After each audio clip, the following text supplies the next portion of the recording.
Assalamualaikum warahmatullahi wabarakatuh. Kembali lagi bersama dengan saya Ning Unix di podcast Ruang Unix. Nah, pada kesempatan kali ini ada satu topik pembahasan yang menarik untuk kita angkat untuk sebagai bahan introspeksi diri kita. Nah, sebelum kita lanjut ke dalam pembahasan, jangan lupa kalian untuk dukung selalu video-video Ning Unix dengan cara kalian tekan tombol subscribe, like, komen, dan juga share sebanyak-banyaknya agar saya semakin semangat untuk membagikan informasi, materi-materi yang bermanfaat untuk kita semua. Oke? Tak perlu berlama-lama, kita masuk ke dalam pembahasan. Kira-kira apa sih yang mau kita bahas pada kesempatan kali ini? Tanda-tanda kamu jahat terhadap diri kamu sendiri. Nah, sebagai manusia nih, kan kita pasti nggak mau dong yang namanya dijahatin sama orang lain. Tapi sadar nggak sadar, terkadang justru malah kita yang jahat nih terhadap diri kita sendiri. Kira-kira apa sih tanda-tandanya? 4 tanda orang jahat terhadap dirinya sendiri. Nah, kita masuk ke dalam pembahasan. Yang pertama adalah nggak berani untuk menolak segala sesuatunya. Misalnya nih, kita selalu mengiyakan dan menuruti semua permintaan orang lain. Lalu kira-kira mau sampai kapan nih kita harus menuruti permintaan orang lain, mengiyakan semua permintaan orang lain? Itu bisa jadi akan membebani diri kita sendiri dan juga bisa jadi menyusahkan diri kita sendiri. Semisalnya kita nih, contoh nih ya, misalnya kita sebenarnya sedang mempersiapkan untuk ujian semester kita gitu ya.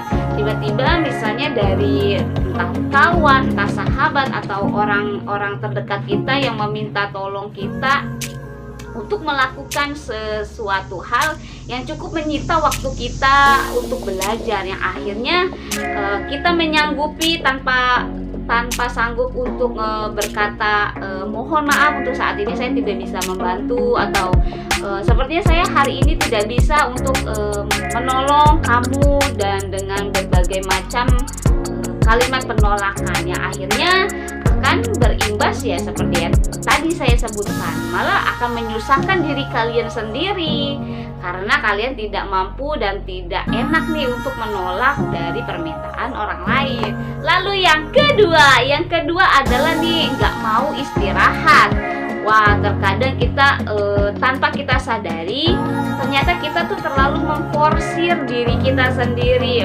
Mungkin kita termasuk orang yang ambisius, perfeksionis, yang ingin segala sesuatunya itu sempurna, terus selesai tepat waktu, terus segala sesuatu itu inginnya cepat selesai, dan terkadang mungkin kita tuh melupakan alarm tubuh kita, yang dimana sebenarnya tubuh kita sudah mulai terasa kelelahan, atau pikiran kita sudah mulai terlalu banyak beban pikiran yang berakibat kita mungkin bisa berakibat terjadinya stres, terus misalnya yang ujung-ujungnya itu kecapean sendiri, yang akhirnya karena kita terlalu berambisius, terlalu perfeksionis, tidak memikirkan dan tidak mau beristirahat, akhirnya bisa drop tuh kesehatannya, yang berakibat nanti malah merugikan diri sendiri. Akhirnya kita jadi jatuh sakit, terus misalnya tubuh kita juga terlalu kelelahan, yang akhirnya bisa menurunkan konsentrasi kita, menurunkan mood kita juga ya. Itu akibat kalau kita tidak mau istirahat. Dan yang ketiga adalah kita sering tuh menyalahkan diri sendiri. Entah misalnya ada suatu peristiwa, entah suatu kesalahan yang mungkin kita lakukan tanpa kita sadari. Wajar lah ya, yang namanya juga manusia membuat kesalahan, membuat kehilafan.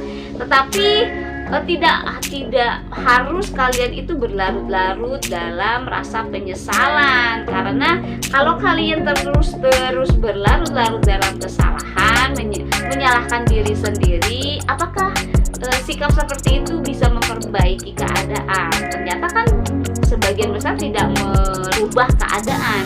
Yang tepat adalah ketika kalian membuat kesalahan, maka kalian harus introspeksi diri dan langsung memperbaiki diri, tidak berlarut-larut di dalam rasa penyesalan itu. Kalau kalian tidak segera menyelesaikan sikap kalian itu terhadap diri kalian, yang ada akan berakibat kalian akan kehilangan semangat untuk melakukan segala sesuatu, seperti kehilangan semangat hidup. Terus udah gitu juga kalian tidak bisa melanjutkan kegiatan kalian karena kalian terpaku sama rasa penyesalan kalian. Itu sebaiknya segera untuk dilakukan tindakan ya. Maksudnya kalian bisa ketika kalian merasa ada rasa menyalahkan diri kalian sendiri, maka sebaiknya kalian harus segera untuk mencari pertolongan ya, misalnya dengan bercerita kepada sahabat kalian, kepada kawan kalian, kepada orang tua kalian, kepada keluarga kalian dan orang-orang yang kalian percayai, agar kalian juga mendapatkan pandangan nih, mendapatkan pencerahan dari orang lain. Jadi kalian itu lebih terbuka lagi nih pemikirannya. Lalu yang keempat adalah terkadang kita suka sungkan meminta pertolongan dan bantuan kepada orang lain nih. Wah, ternyata sikap seperti ini juga tidak baik dan juga termasuk ke dalam kategori kalian jahat terhadap diri kalian sendiri, di mana yang namanya masing-masing individu kan mempunyai mempunyai batas kemampuannya masing-masing.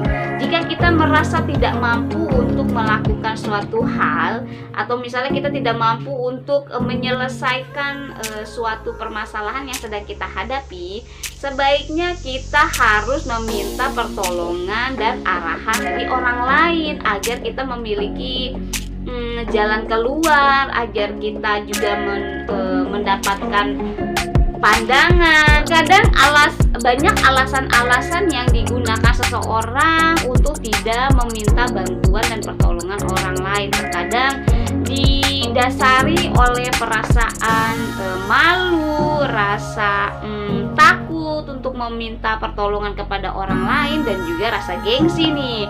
Nah, sikap-sikap seperti itu yang membuat kita tuh enggan untuk meminta pertolongan dan bantuan orang lain. Padahal diri kita sebenarnya sudah tidak mampu dan butuh pertolongan orang lain. Terkadang dari rasa-rasa seperti itu yang menghambat kita untuk berani meminta pertolongan kepada orang lain. Wah, kalau misalnya hal tersebut kalian diamkan, itu juga akan berakibat kepada diri kalian sendiri, di mana tubuh kalian atau misalnya diri kalian itu sebenarnya tidak mampu untuk menyelesaikan permasalahan tersebut. Karena kalian tidak meminta pertolongan orang lain, akhirnya kalian memaksakan diri untuk menyelesaikan permasalahan dan permasalahan yang sedang kalian hadapi. Nah, banyak yang bilang bahwa support system yang terbaik adalah diri sendiri.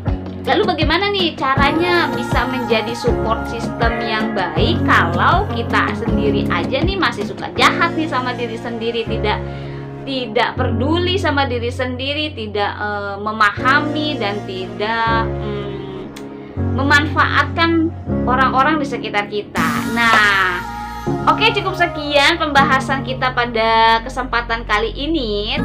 Terima kasih sudah menonton video Ning Unix pada kesempatan kali ini.